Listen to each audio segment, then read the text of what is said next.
I remember that song as an old Carly Simon song. And I remember that chorus because I was so profoundly moved by the chorus. If you listened, it was saying that life is immortal. You got that right. Love is eternal. And death is only a horizon. What does that mean? Death is only a horizon. It only is what it is in terms of what we are able to physically see. But it's only the limit of our sight. And one of the beautiful things about walking this expansive, progressive spiritual path is to realize that what we see in the physical is not the entire story. In fact, it's a very small part. And that's the beauty and the unfoldment that Dawn was referring to, the continuing unfolding of who and what we are. I'm going to be honest with you. I am all over the map this morning. You pick a topic that's all over the map, and then all of a sudden my brain is just all over the map, and I go, ooh, that's good. No, cut that. Ooh, that's good. No, I cut that. So I don't know what's going to come out. And so you need to stay for both services. Because I have no idea. But what was, what is, and what will be. And there's so many varying degrees of which way to go with that. Here was the kernel. And this came to me in the shower this morning, so it was very last minute. We talk a lot about, in the human level, about things being consistent, right? We think that consistency is actually very good. And I want to challenge you on that, because I don't think that consistency is necessarily good. I think it leads and breeds to stagnation. But really what we're looking for is progression. But here's the paradox. In order to progress, you have to be consistent. Doesn't that just blow your mind, right? So consistency and progression. Consistency is not the end-all, be-all that it is. That's not the stopping point. Progression is the point, just like the chorus of the song is saying. That we can be consistent in understanding and knowing that life is eternal and love is immortal and death is only a horizon. But in order to be progressive about that, what you and I have to do is then embark upon this boat of journey and travel into the mystery where it looks like the earth is going to fall off, where it looks like your comfort zone is going to take some reevaluating. So to be consistent is not the stopping place. Really what you and I are called to do is to be progressive. In order to be progressive, we must be consistent in our progressiveness. Does that make sense? Thank you so much. Have a great day. Okay. So, looking at that in terms of me, of you, of us as a community, as our world, I start to see that there are varying degrees of examples about what was and what is and what will be. And so, for example, if we are to approach life from a progressive state, then here's the thing. You and I know what we're getting, but you don't know necessarily how you're going to get it. Does that make sense? I look at us particularly, because what's on my mind right now is community. And when I see a community, a lot of times what we will hear from others or from businesses or from contractors or specialists, they say you need to be consistent in your message. You need to be consistent in the way in which you deal. And that's right, but you also need to be progressive in the way that you do it. Because I have this car that has the ability to sync the radio with my iPhone. And so if I have my little iTunes list on my phone, then I can push a button on my car and I give it the command and then it will play the music from my phone. But there's a setting that's wrong somehow, and I don't know what the setting is. It will play the song, but then it won't progress to the next song. It will just keep playing the same song. So I have to manually go in while I'm driving and change it, which people will yell at me for. But let's say I queue up the song that I want. And I was doing that yesterday. I queued up, I was like, oh my God, I love this song. And I'm driving and a song plays, and then it starts to repeat again. And I go, I love it. So it plays again. This time, the second go around, I'm doing the choreography. I have the video in my head about, me. I see me with my hairbrush at 5 years old in my sister's mirror dancing and singing. I'm getting down with this song, right? By the third time the song starts, I'm getting a little bored. And by the fourth time, click, I move to try to find a different song. And so consistency and progression is very much like that. I may love something, I may love the taste of a certain type of food, but if I don't continue to progress in my consumption of varying foods, then I will quickly become bored. Any of you do that? You find a restaurant that you love, and then if you're like me, I go there like 9 times. And then by the 10th time, if I have to put that in my mouth one more time, and so that seems to be the nature of things a lot of times. And so how does that then apply to you in regards to your spiritual life? How does that apply to you in regards to the way in which you show up for life? Do you want things that are consistent? Or do you want things that are progressive? Things that make you a tad bit uncomfortable? Things that lure you into the mystery and into the unknown, to shake things up, to shake those conformities up a little bit. So in the newsletter this week, I was not even planning on having this be in sync with what I was talking today, but it's very much that. But watch this, because if you read it from a particular slant, what you will get is the word consistent. But if you read it from a different slant, what you will get is the word progressive. And so what I said this week is that words like training, practice, commitment, accountability, all of you have heard those words, right? Those are your favorite words. Don't you get tired of those words? Training, practice, commitment, accountability. Don't you just want it to be done already and for us to advance? But those are words that we use regularly to describe our role in consciousness development and spiritual development, as we embark upon what we desire, a higher quality of life. And so I think it's accurate to say that there are stretches of time whereby we get tired of those words. There are stretches of times where it feels as though we are dried up. There are stretches of time where it feels as though I don't want to hear that word anymore, that I doubt that seriously all things are working together for my good because it doesn't feel very good right now. And so all of a sudden we begin to question and our interest in things begin to wane. From my vantage point, as a person who supposedly is in a role of leadership, I watch the comings and goings. I watch the comings and goings, and there are a lot of goings. There are a lot of goings that leave from the place of because it's uncomfortable. There are a lot of goings because all of a sudden something more is being asked or something more is being offered as a requirement for that progression. And that's not comfortable. It's not consistent with what it is that they're ready. And so the comings and goings are variables based upon the individual's fluidity with their spirituality. And so what I say is keep showing up. And that was the message of the newsletter this week. Keep showing up. Now, when I say keep showing up, I'm not saying necessarily keep showing up in the same form. What am I saying?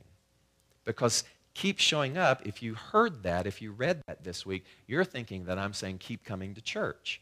That would be wonderful if you did, but that's not actually what I'm saying. What I'm saying is keep showing up in the environments, messaging, in the circles, in the influence, in the energy that is making you, requiring you, pulling you to act and behave in a more progressive manner. Because what happens is that when we become fearful, we shut down. Any of you ever just shut down? You say, I'm tired of this. I don't know what to do. None of this is working. I'm doing all of this work and nothing seems to be working. So the only alternative that we have known up until this point is to completely shut. Where if we are progressive and we understand the what will be in that formula, what will be is what we choose now. What will be is predicated upon the choices that we make in the what is. And so our message then, our consistency is always to say keep showing up, but keep showing up in something that pulls you and challenges you rather than keep showing up in something that is complacent and comfortable. So how many of us have been there in relationship and in work environments where we have just been doing the same thing over and over again because we are good at it, because we know it, because we can do it in our sleep?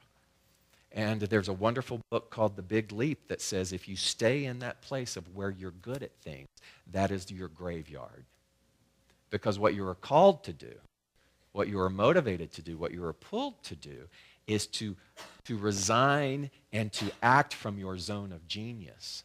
And you see, the zone of genius is the place that beckons you to progression. It is saying, you know what? I know you're good at that. People know you for that. The letters behind your name indicate that you are good at that. However, if that's where you choose to stay, then you are not progressing. I think of a body of water. And what I know about the body of water, the what was, if the body of water, the what was, and then what is the same body of water without any interruption whatsoever. That body of water then becomes what they call stagnant.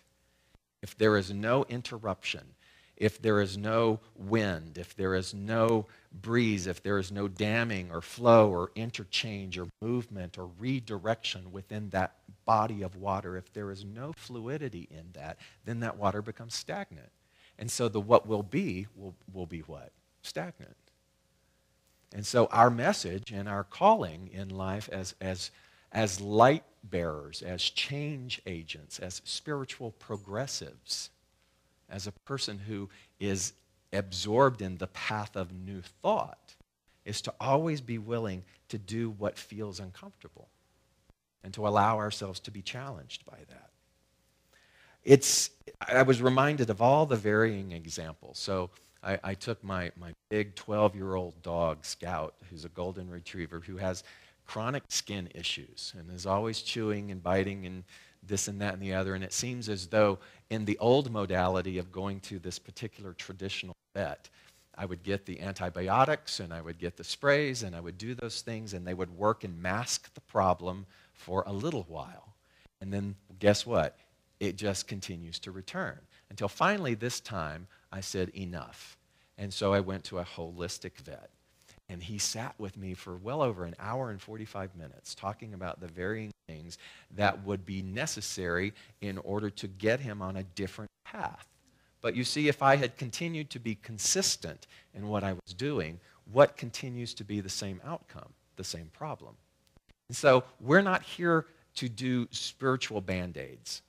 We are here to uncover and pick away the wound so that we can get at the root of whatever that is. So the internal is the thing that we're most interested in. And the internal is what? Consciousness. We don't want to rearrange the chairs on the deck of the Titanic. What we want to do is we want to get in there and to be able to discover the root things in consciousness that keep us from thriving. I was talking to someone the other day, and they were saying, it's very much like people in a household, and everyone in the house is sick. And they go to the doctor, and they're prescribed medicine, and they go through all these varying routines. But regardless of what it is that they do, whatever the protocol is, no one seems to really get better.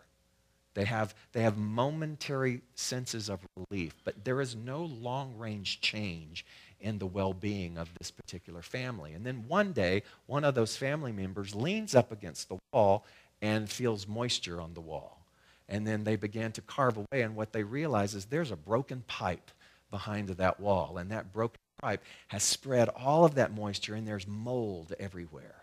And so once the mold is addressed, suddenly no one's sick anymore. But imagine how many antibiotics and how many doctor visits and how many routines have gone on and on and on, and the expense that has, and the time and the energy that has been placed in that without really addressing the mold inside the wall. And so what is our mold inside the wall? What is the thing inside of us that continues to spur, regardless of how we show up, regardless of how consistent we are in showing up? Do you see where I'm going with this?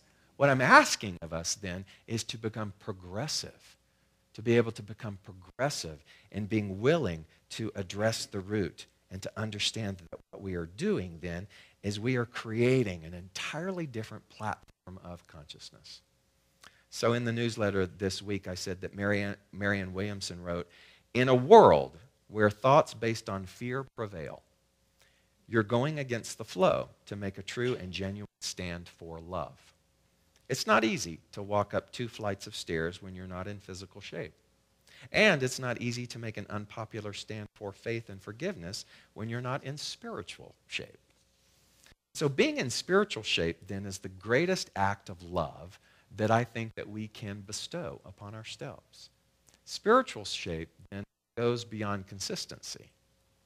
Being in spiritual shape, being willing to be consistent in the progression of going into uncharted territory. When I was a kid, my oldest sister Becky had multiple sclerosis. And so all during my high school years, I would go over to her house. And with her particular path of that disease, there got to a point where you had to lift her all of the time, and you had to turn her body. And so the nurse practitioner showed me how to work the pulleys and the ropes in order to lift her up and to change her and to move her. So, because if you didn't do that, what would happen? The bed sores would begin to develop upon her skin. And so that became this routine. And you know, at a specific time every day, we would lift and we would turn her.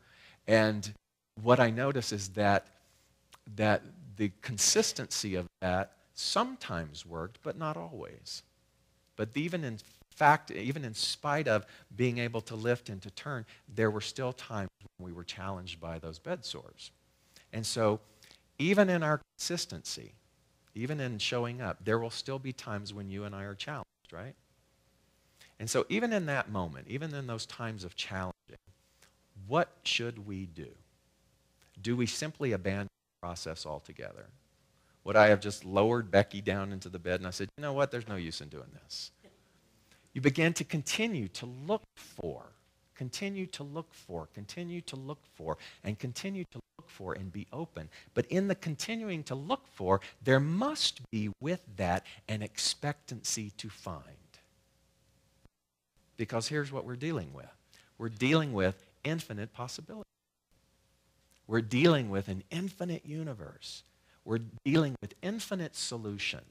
And if you and I cut ourselves short, then we remain in this stagnation and we never begin to fully experience the other side and the taste of progression. I was reading the Tao Te Ching this week, and as I looked at a particular one, it says, if it is bent, it will be preserved intact. If it is crooked, it will be straightened. If it is sunken, it will be filled. If it is worn out, it will be renewed. Little, if it is little, it will experience gain. Therefore, the sage remains in unity and serves as the shepherd of all under heaven, not being self-interested, one shines forth. Not being an exhibitionist, one is distinguished. Not being egotistical, one has merit. Not flattering oneself, one may long endure. Now, simply because one is not competing, none will compete with you. The old saying about flexible being preserved is right on the mark. Truly, one will be returned intact. One will be returned intact. What was? What was under the perspective of the humanity part of us, the density of our human experience? What was our past, was our stories, was our pain, was our drama. What is? If nothing is interjected between the phrase what was and what is, if it like that body of water, if there's no interruption in that, then what is the results of the story, the results of the pain, and the results of the drama. If there is no interruption, then between what is and what will be. If there is nothing that splices in between that moves that water of your being, then what will be more of the same. But from the spiritual perspective, what was, it's very simple. What was love. What is, can you guess, is love. What will be is, but here's the fascinating part about love. You and I will never fully grasp the magnitude of love. But wouldn't it be great if we were willing to go far and above and to progress in searching, applying, and allowing that within our lives in degrees that we've never imagined or considered. Because you see, love has no boundaries. So the what was of love, in all of its magnitude, was never fully tapped into. The what is of love, in its full capacity, has never been tapped into. And the what will be in regards to love will never be fully tapped into. So the invitation is this: where do you stop yourself? Because what you are stopping is what? Love. What you are stopping, what you are disassociating yourself, what you are withholding from, is nothing more than that. It's not the person. It's not your prosperity. It's not your wellness. It's not any of those things that we still study and we still examine. But the root of that is unequivocally love. Because that's all that you and I are here to really experience and to absorb and to apply. So the what is, what was, the what is, and what will be, ultimately, if we were trying to grasp it and define it in our English language, which is very limited, any language is very limited, is simply that, which is love. So then what is our role? What is our role at Spiritual Living Center of Atlanta in regards to what was, what is, and what will be? We had an exercise last year in one of our classes, and it was called the non-negotiables. And the non-negotiables were about what do you stand for? And these are the things that regardless of the time and the era and the trends, whatever the winds may blow, these things will remain intact. And it was fascinating because we came up with a list of non-negotiables of what we thought were in alignment with the mission and the vision of Spiritual Living Center of Atlanta. And all of those things had to do with the philosophy and the teaching, the way in which that philosophy and that teaching would be delivered. But the more that I thought about it this week, and this is what I love about consistency and progression, is the more that I thought about it, the more my mental ideas and alignment around that progressed. Do you understand what I'm saying? Is I believed it at the time, and it all sounded good, and everybody in class was in agreement with that. And then all of a sudden, the more distance I became and the more I began to examine it, even that I was self-assured about has now changed. And so guess what? There is only one non-negotiable. Because all of the other things are form. The only non-negotiable of Spiritual Living Center of Atlanta is to be a beacon of love constantly. And in whatever way that shows up, then so be it. How do you contain that? How do you define that? How do you deliver something that is undeliverable in nature and in scope because it's so massive? You do it at the level of where you are. And that's the beauty, because guess what? If what you deliver is love, then love never grows stagnant.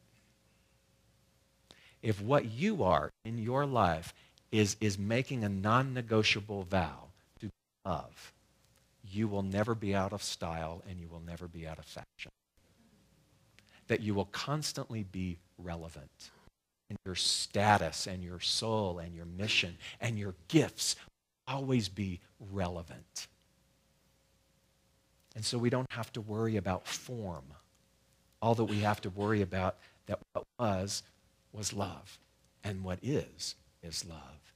What will be is love. So how does that make you feel then in regards to your current list of these?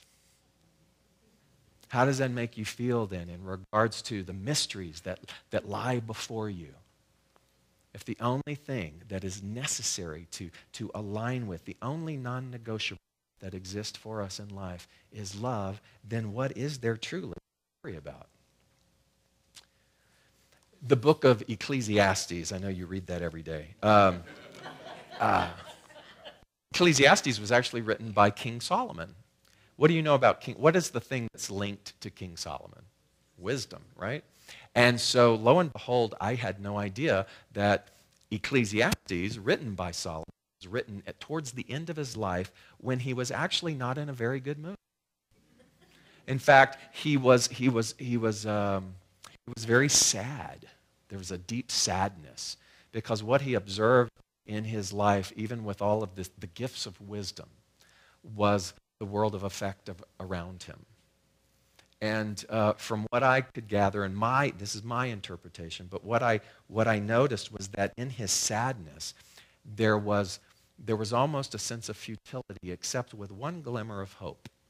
And you probably are familiar with some of the lines in this, but he says, a generation goes and a generation comes, but the earth remains forever. The sun rises and the sun goes down and hastens to the place where it rises. The wind blows to the south and goes around to the north. Around and around goes the wind, and on its circuit the wind returns. All streams run to the sea, but the sea is not full. To the place where the streams flow, there they flow again. All things are full of weariness. A man cannot utter it. The eye is not satisfied with seeing, nor the ear filled with hearing. What has been is what will be. And what has been done is what will be done. And this is the part you're probably familiar with. There is nothing new under the sun. Is there a thing of which it is said, see, this is new? It has been already in the ages before us. There is no remembrance of former things, nor will there be remembrance of later things yet to be among those who come after. Pretty downer from King Solomon, right? There's nothing new under the sun. And the more that I delved into the research of what's going on with this guy when he wrote it, was the fact that what he was trying to articulate was the fact that if we operate from the human level, this will be our text. This will be our manifesto. If we operate from this human level, then there will absolutely be nothing under the sun. We've heard it in so many different ways that history repeats itself, right? That we're just in this cycle all of the time. And if we operated and looked at life and looked at our world from the human level, I would be the first one to agree. I would say, what's old is new again, and that there really isn't anything new under the sun. But what he goes on to imply is that unless you view your world through the lens of God, or as we would say here, through the lens of love, then that will be our experience. So that's the option that I leave you with today. What was probably was marginalized in regards to love. We've all been there. What is, in some context, is still marginalized. Because what is right now are you and I still being spiritual beings, having a human experience. But what will be is this. What will be is predicated on whether you choose to be consistent, there's nothing new under the sun, or whether you choose to be progressive. So if these were two tickets, this was a consistent ticket, and this was a progressive ticket, which ticket would you want? This is the ticket that's uncomfortable. This is the ticket that's filled with mystery. This is the ticket that is going to require that everything that is unhealed about you be drawn to the light. We're going to clean this. We're going to pick the scab, and we're going to clean the wound, and we're going to bring it to the light. Everything that has been stagnant needs to be unstagnated, needs to be filtered and cleaned, purified. But that's the path of the progressive. Is that what you want? Or do you want to be consistent? And here's the beautiful thing. Neither is right or wrong. It's a choice. That's what I love about this. That's what I love about the fact of love, is that love does not judge which choice you make. It just simply abides by whatever choice you make.